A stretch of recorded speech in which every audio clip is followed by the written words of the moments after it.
Okay. Did y'all see what happened last night in Dallas? Yes. It seemed unreal. I think we all need to see it again because the Mavericks were in action against the Golden State Warriors. Pivotal game. Zach Lowe talked about it all NBA countdown, how important it was. No Kyrie Irving in this one, but this is the what the heck possession. So Lamb goes up for the shot, doesn't go in. There's a scramble for the ball. Okay, the referee says Warriors ball, timeout Mavericks, mandatory timeout. And then it even looks like Kevon Looney is saying, oh, whose ball was it? Oh, no, look, pointing, it is the Warriors' ball. But the confusion didn't stop there because even over the announcer PA system, they said this.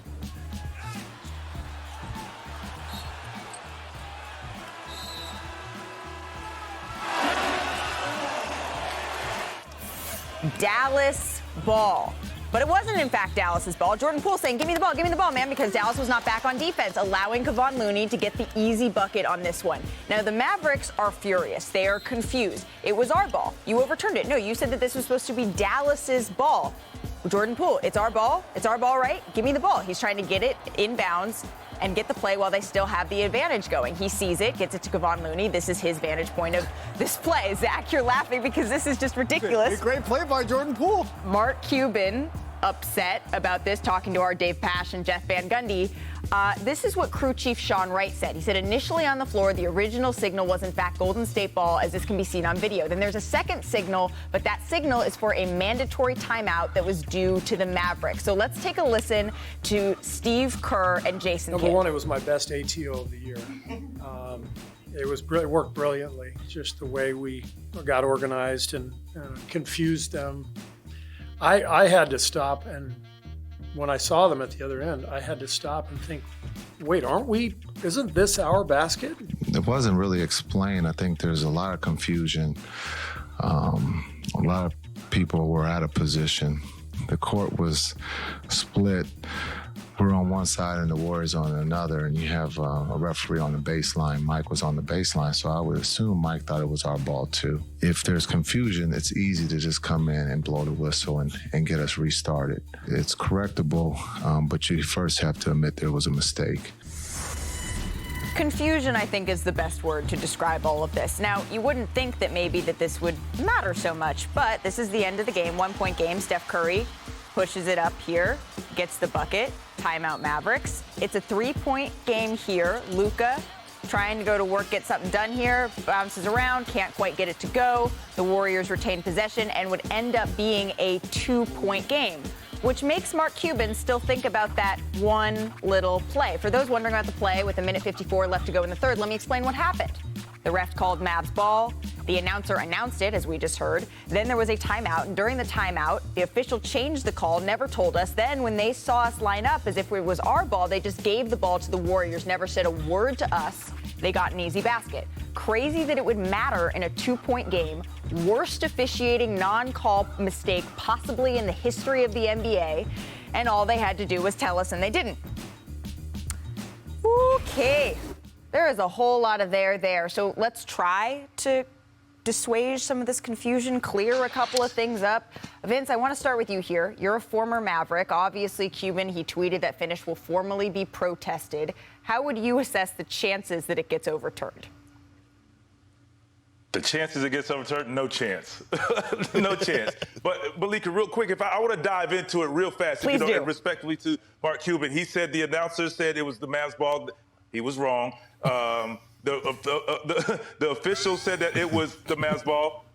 That was wrong. And that's where it all went south for. And the thing about it, it was a lot of confusion and lack of communication on a lot of people's part, okay? Now, even if you walk into the timeout thinking it's your ball, even if you do, you draw up a play for your team to take the ball out thinking it's your ball. Right. If you notice when the team walked back on the court, the ball was out in front of the Golden State Warriors bench. Not one player is down there to take the ball out, even if you think it's your ball as a Dallas Maverick. So the confusion could have been handled also if your player's down there taking the ball out, and you're like, wait, it's our ball. You said it's our ball. Their 5 guys were on the other end of the court.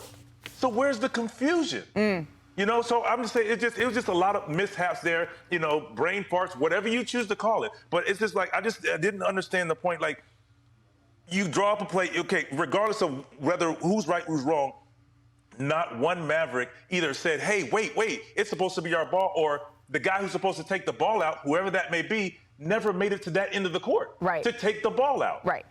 I think Perk said it best when you said yesterday, I don't do a very good Kendrick Perkins impressions, as I discovered today in the newsroom, but you said, I'm confused. Is this any less confusing? Are we good? Because there is precedence for this, Perk. Well, I'm still confused. Okay. And the fact, here's the disappointing part about it, is that Mark Cuban is making a big deal about this, like this was the reason that they actually lost the game. And it wasn't, okay? So my thing is, talk about the missed layups that happened in the game, because I could count a few of them, maybe close to 10 that the Dallas Mavericks missed at the basket. How about going for the quick two at the end? Down 3. So that kind of begs the question. Or let Steph Curry go straight in for an easy layup. Right. So, Zach, you had talked about this yesterday, and I'm holding my head in my hands because I'm still with Perk. I'm a little bit confused. Yeah. You said yesterday that this was the most pivotal game of the season thus far, particularly for these two teams. Dallas lost. That means that they are down at 8th still. Ninth still, thank you. Right. So how concerned are you? For the Mavs? Yeah. I'm concerned. It was a big game. There will be more pivotal games than that as we get down to the stretch run. But the Mavs lost the tiebreaker and lost the game to the Warriors, and that just puts you one step closer to being in the play-in tournament. They're 4-8 in their last 12 games, 3-6 with Luka and Kyrie. Obviously, Kyrie didn't play last night. And look, we all know what they've been through since making the conference finals. They lost Jalen Brunson in free agency. And to compensate, they traded their 3rd and 4th best players from last year's team, Spencer Dinwiddie and Dorian Finney-Smith, for Kyrie Irving, who, by the way, can walk in free agency this summer. And that's the DEFCON 1 situation for Dallas.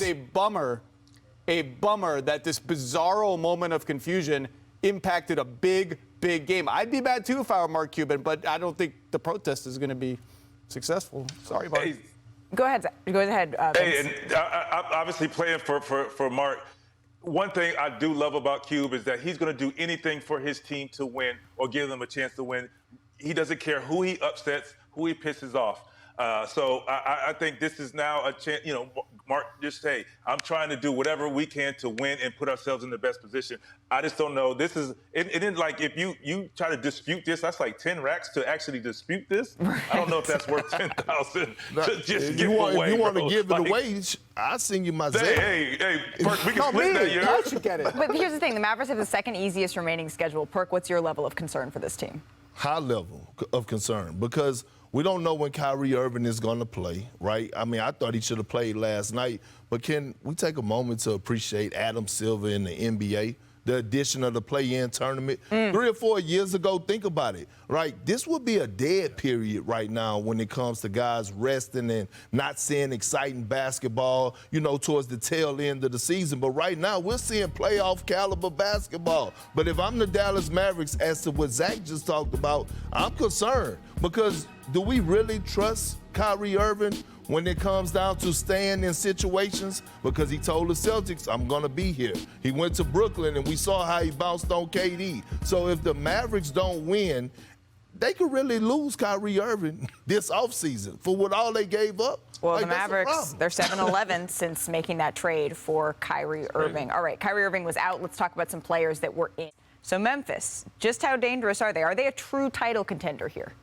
Not quite yet for me. I think they need Steven Adams back. They need his offensive rebounding ingredient to kind of prop up their half-court offense. Those Adams and Brandon Clark injuries have really punched a hole in their team, in their identity. But Jaren Jackson Jr. has blown up. We talked about it yesterday. They have a real big 3 with Ja Morant, Desmond Bane, and Jaren Jackson Jr. How big?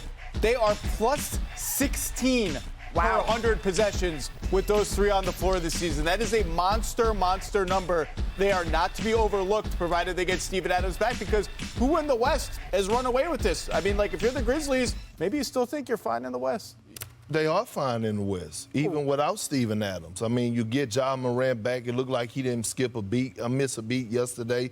Desmond Baines, we watching him have his best season of his career. Dylan Brooks is becoming the pest, the agitator, the instigator, whatever you want to call it. But again, Zach, like you said, it's going to come down to Jaren Jackson Jr. And not what he's doing right now, because that is great, but it's going to have to carry over into the postseason. And that means playing without fouling, being available on the floor. Can you continue to touch the paint? That's what I've been seeing out of Jaren Jackson Jr.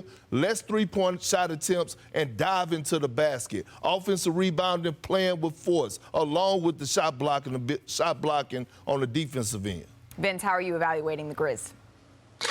And that's where I was going to go down the path of Jaren Jackson Jr., his importance. He has to stay out of foul trouble. Yes, he's a force to be reckoned with on the defensive end, putting pressure offensively. But without having those two big guys, you can't afford to have him in foul trouble because you kind of downsize, and now you don't really have a true rim protector behind you when you get beat in the paint, which, that is a huge thing in the playoffs. Other than that, matchups matter.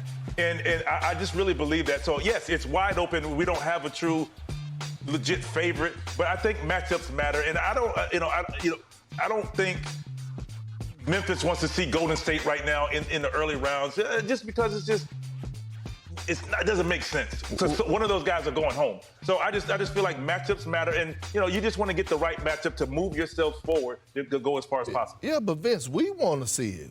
We want to see Memphis and Golden State. We can see it in the second round. We can see it in the second round or third, not in the first round. You don't want to see it in the first round. Thanks for watching ESPN on YouTube. For live streaming, sports, and premium content, subscribe to ESPN+.